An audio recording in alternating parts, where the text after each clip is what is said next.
Hi guys, so this is my PowerPoint. It's called Earth Protector, and it is by me, Juliana Bajalia.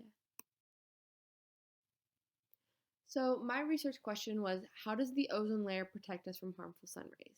And some of the subtopics I'm going to be talking about are how is it produced, how is it destroyed, which is ozone layer depletion, what is ozone layer's relation to some of the other layers of the atmosphere, how does UV harm us, and then finally, of course, how does the ozone layer protect us from harmful sun rays?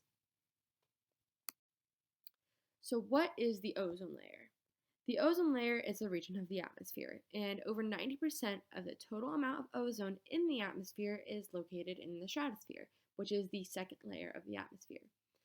The ozone layer is located about 30 miles above the Earth's surface, and it is very vital and important to life on Earth.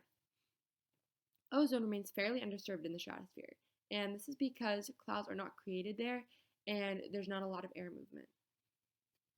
And this picture is a picture of the ozone layer around the Earth, and the blue is the hole in the layer, which we will talk about later.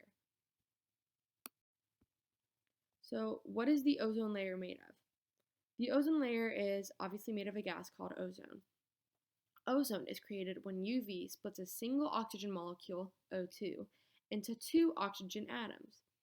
These oxygen atoms then chemically bond with another single oxygen molecule, creating O3, and in turn producing ozone.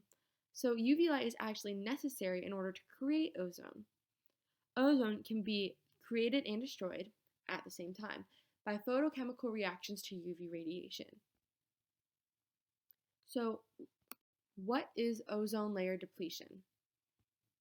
Ozone layer depletion is the destruction of the ozone layer. Many gases have been released into the atmosphere as a result of human activities, and these can help lead to its destruction. Because ozone is being destroyed, the amount of UV reaching the Earth has increased throughout the past 2 centuries.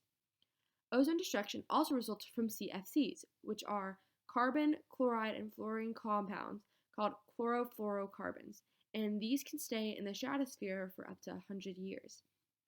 UV can break these CFCs, which in turn release chlorine, which can destroy ozone.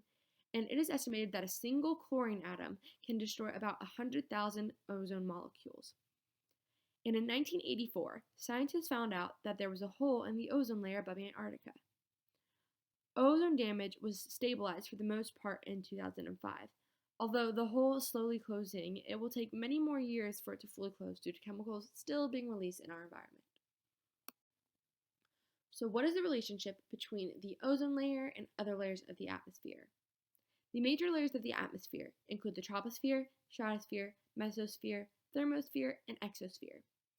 The ozone within the ozone layer absorbs UV radiation and turns it into heat energy, which heats the stratosphere. The temperature in the stratosphere can be almost as warm as temperatures on Earth. The stratosphere is where the ozone layer is located, and it is right above the troposphere. The troposphere is the first layer of the atmosphere and is the layer closest to the Earth's surface. Tropospheric refraction takes place often, and refraction is the deviation of light and electromagnetic waves as it goes through the atmosphere. Tropospheric reaction occurs because as altitude increases, the refractive index decreases, and this can lead to the bending of waves back towards the Earth. So, while most ozone is in the stratosphere, some ozone molecules are located in the troposphere.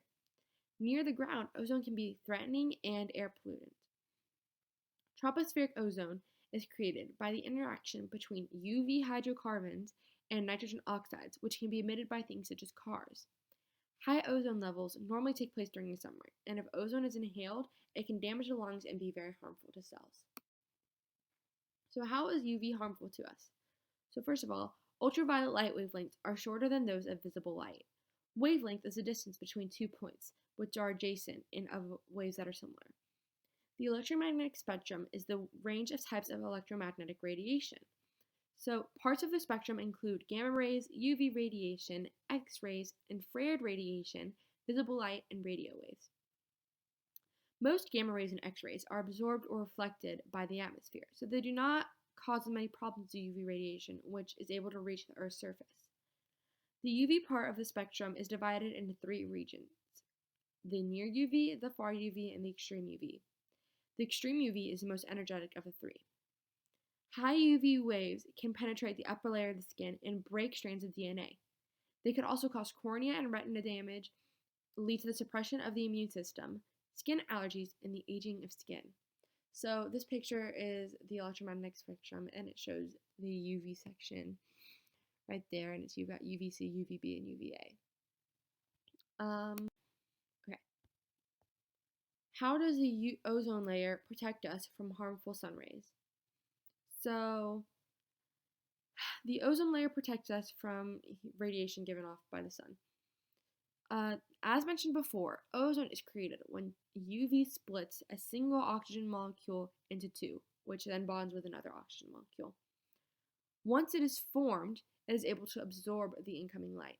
So, although, like I said before, UV is necessary to create ozone, once it's created, it absorbs the UV light.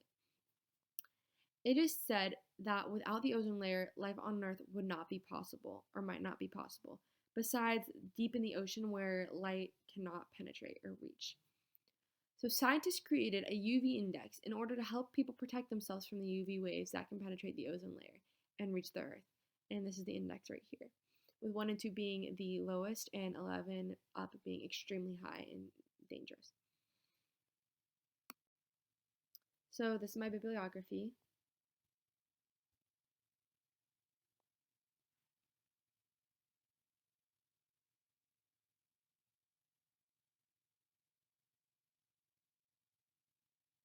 All right. Thank you guys for listening and hope you enjoyed.